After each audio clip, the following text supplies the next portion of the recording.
questions. One, just to be sure I understand the timing correctly.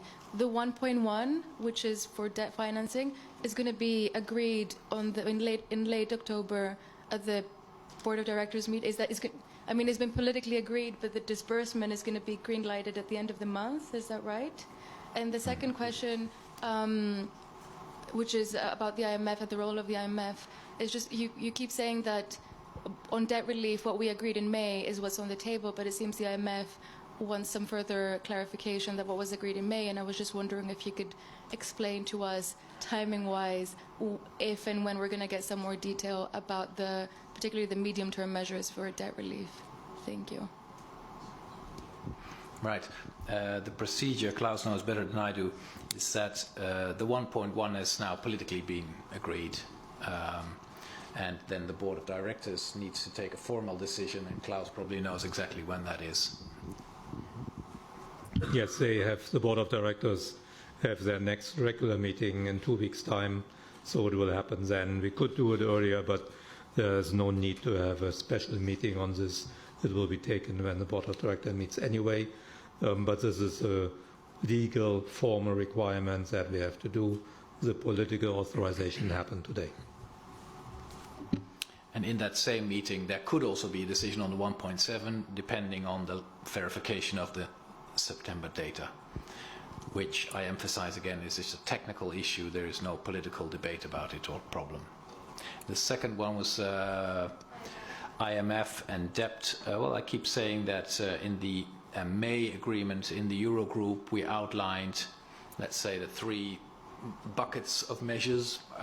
Some are for the short term and are in the safe hands of Klaus Regling, who will see what he can do within his mandate to make the loans even more attractive.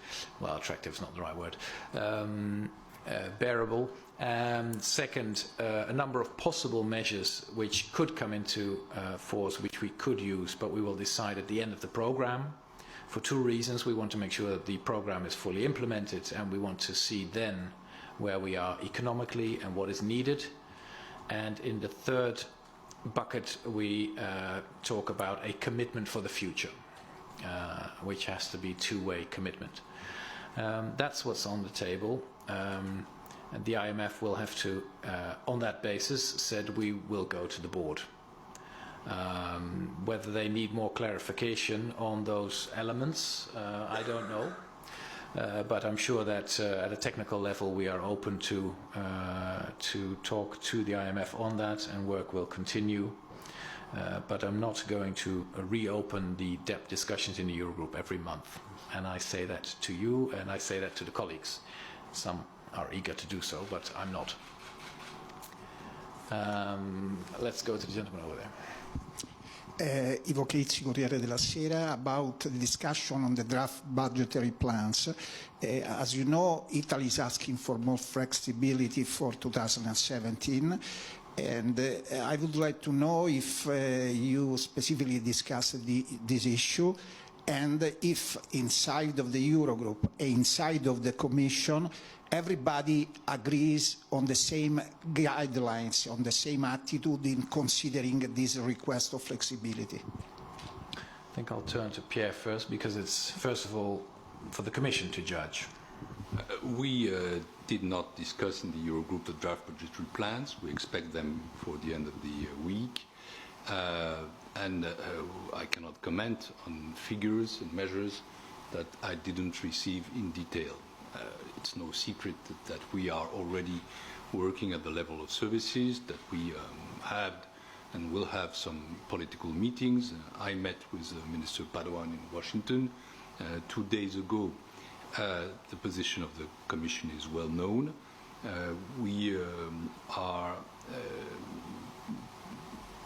want the full respect of the Stability and Growth Pact, involving flexibilities that are existing.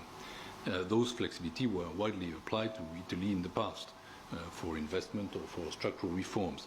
And as I had the occasion to say, and it is of course the point of view of the whole Commission, we are ready to consider some expenses of an extraordinary character, for example for the earthquake or for the welcoming of refugees. But this has to be in the framework of the rules. It cannot be outside the rules. So flexibility, yes, but playing with the rules, certainly no. But saying that, it's just a matter of principle, because we are expecting the DBP of Italy by the end of the week. And I cannot comment on what I don't know precisely. Some figures fly in the air. They are not precisely the one we expect, but we are going to see what precisely is now on the table, and we have still a bit of time to discuss, and then and afterwards. Okay. Yes. Hi, thank you very much. Alex Pigman from Agence France Presse. I just had a clarification question, which is, I don't quite understand the statement and exactly what happened today at Eurogroup, because when we were hoping for a 2.8 disbursement. You were. Yeah, I mean, that's what we were expecting. And so I just want to be clear, that did not happen today. No. And so what we can say is that there was a 1.1 disbursement that was politically agreed, and that we're still awaiting. You said it was technical, but we're still waiting for some sort of political agreement for the remainder, for the arrears payment. Okay, let me clarify that. The arrears, the data on the arrears clearance needs to be collected. It's not in the hands of the Minister of Finance. It's data that are in all kinds of government institutions. And so the data have to be collected. It takes roughly 6 weeks. So it can't be helped. There is a delay between the data for September and the moment that all of these data are collected. It's inevitable. So it's not a matter of negotiations or political talks. The institutions can talk forever with the Greeks, but it doesn't help. It simply takes time. We are fully confident that it will be fine, because the process of collecting data, clearance of arrears is going and has been going well. So we are fully confident that it will be fine, but there is simply that delay. So if all goes well, at the end of October, the data will be available, and also the 1.7 can be formally agreed on by the Board of Directors. So I hope that clarifies the point. The money will come, don't worry. Yes. Thank you. Beatriz Navarro with La Vanguardia. A question for both the Commissioner and the President of the Eurogroup. The Spanish Finance Minister has said that according to their calculations, taking into account the evolution of growth and tax incomes and payments like unemployment benefits, 2017 budget will be very close to the objective of 3.1. Won't be very far away, the Minister said. Do you share this view? Would you say that only minor adjustments will be needed next year? Or should Spain be expecting something bigger or a more important effort? Thank you. Same remark. I cannot comment on measures and plans that I don't know. I also had a meeting with the Minister de Guindos in Washington. 3.1 is supposed to be the figure. Very close is a bit different. But for the time being, we also know what the political situation is. That is that we expect the DBP on the assumption of no policy change, because it's a caretaker government. And I told Luis that as soon as there will be a government with full powers, and that's what we discussed today, we expect also a draft budgetary plan which will contain all the necessary measures to reach the 3.1 target. But of course, no comment on substance, not knowing what the plans are for today. Can I make one slightly critical remark on this, not critical to the Commission, but in the last couple of years there have been quite a few debates between Spain and the Commission on the quality of figures. And each time it turned out that the Commission was right. So I would like for the Spanish government to really scrutinize their figures and assumption before putting it into the budget. That is, of course, a welcome advice to everyone, but here in particular. Yes, let's move to the front.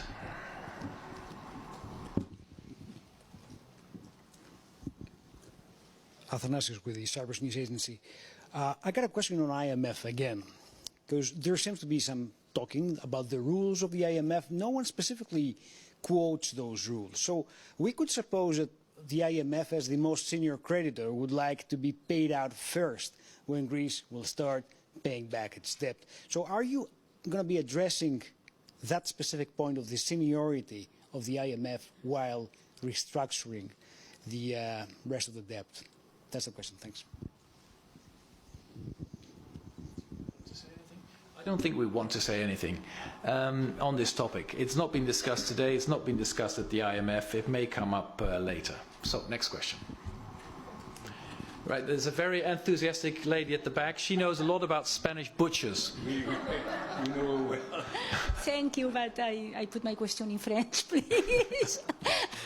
Et en fait, c'est pour la Commission, parce que j'ai compris. Question for the Commission. I didn't really understand the timing for Spain, because this week or next week you'll be receiving a draft which doesn't correspond to what they ought to do. How much time are you leaving the new government to correct this?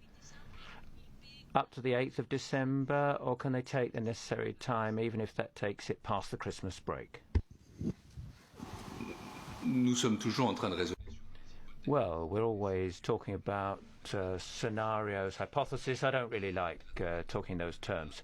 What we're looking for at the moment is material which allows us to check that effective action has been taken for 2016. That's what we need if we're going to be in a position to lift the suspension of the structural funds. And then there'll be the preliminary draft budget for 2017, a budget on the assumption that there's no political change.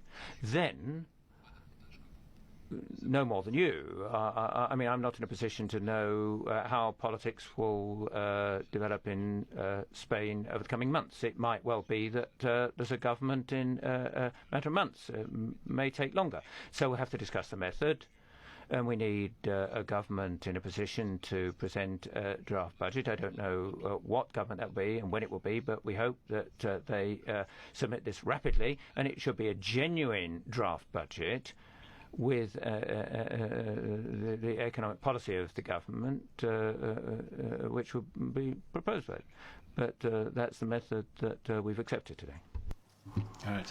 There are a couple more questions at the back, and then we'll move forward and finish off. Thank you. Bonanni from Repubblica. A question for the Commissioner Moscovici. As far as I understand, I'm here. No. As far as I understand, you are discussing now with the Italian government about the figure of the deficit, but what about the assumption on the growth figures? You said you want credible figures. You were referring to Spain. What if the assumption of the growth for Italian budget are not compatible with your forecast? Will you send them back? Again, I don't know the figures, I don't know the measures, I don't know the DBP precisely, but it's clear that our opinions are always based on our methods and our forecast. Yes, please. Merci. Antonio Belgado de la Radio Pública Española. Spanish Public Radio. I'm sorry to come back to Spain once again for a question for Commissioner Moscovici. Do we understand correctly? You said the decision of perhaps lifting the possible suspension of the funds, that this decision would be made before the preliminary draft budget for 2017 is being presented. In other words, which you would take on board in terms of deciding whether Spain should receive these or not. It's the one that Spain will be presenting on the 15th of October? No, it's not that.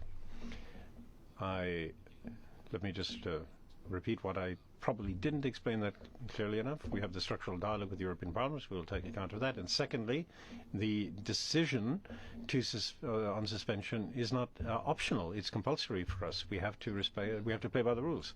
And then, thirdly, based on the checks ensuring that the 2016 actions, the actions for the 2016 budget have been effectively undertaken. It is then on that basis, and this is still hypothetical for the time being, that one could lift a decision which once again hasn't yet been made, because the dialogue is still underway. So let's not speculate too much on this.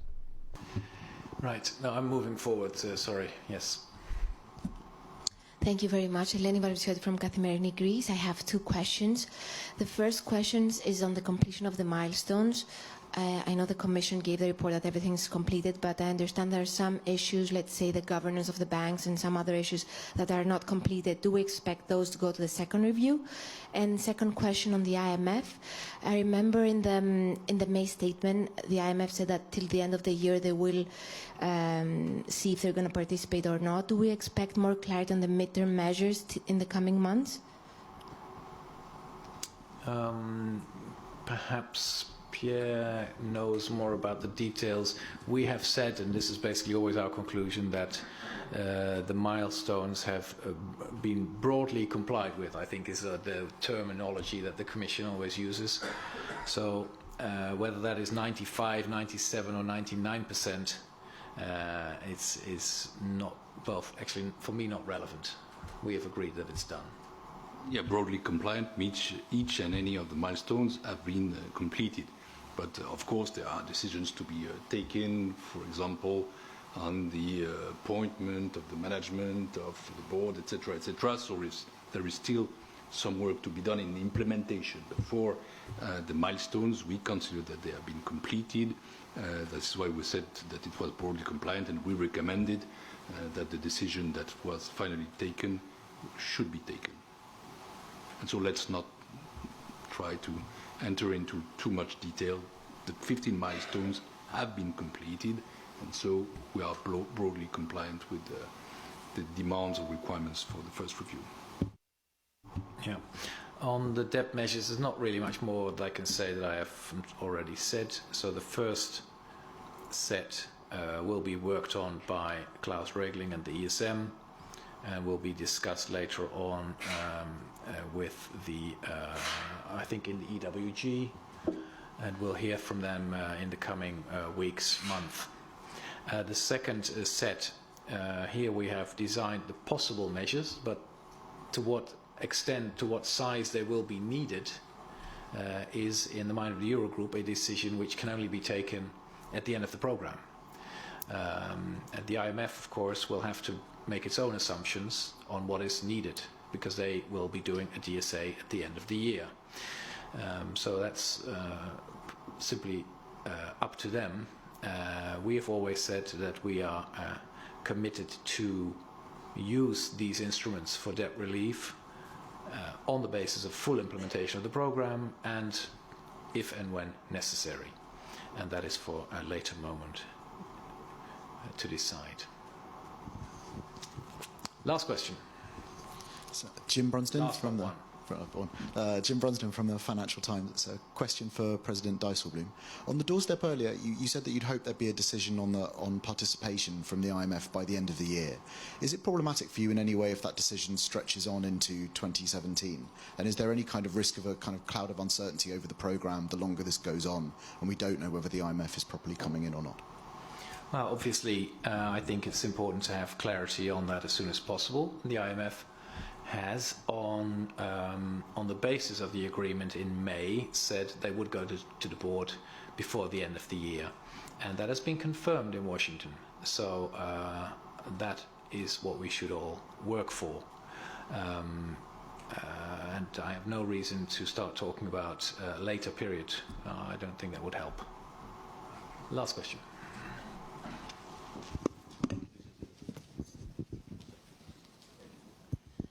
Nancy Hungerford from CNBC. Back to the point about that we were expecting the full 2.8 billion euros to be approved today. I think the assumption was that if the 15 conditions had been met, then that would be released. So was this a change when it comes to the net arrears, or was this already expected?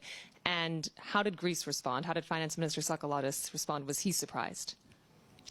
No, I'll check with the colleagues, but as far as I know, this has always been the plan. There has always been money connected to the 15 and money available for further clearance of arrears. And the process of clearance of arrears has to be validated, so we need data, and on the basis of that data, a new disbursement takes place to again continue the clearance of arrears. So that has always been the case.